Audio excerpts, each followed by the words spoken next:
Hello guys, welcome to our YouTube channel, and today we are going to learn how to log into our GBHS employee account.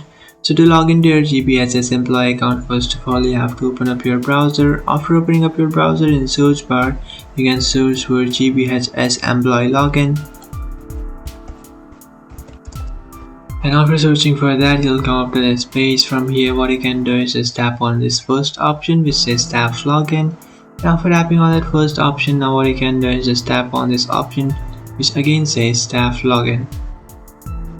After searching for that, you'll come up to this login page, and from here you can just enter your username and password, then tap on login.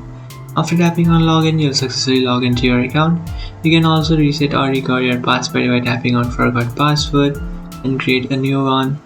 And after creating a new one, just come back to this login page and just enter the new password that you have created, and then tap on login. And after tapping on login, you'll successfully log into your account.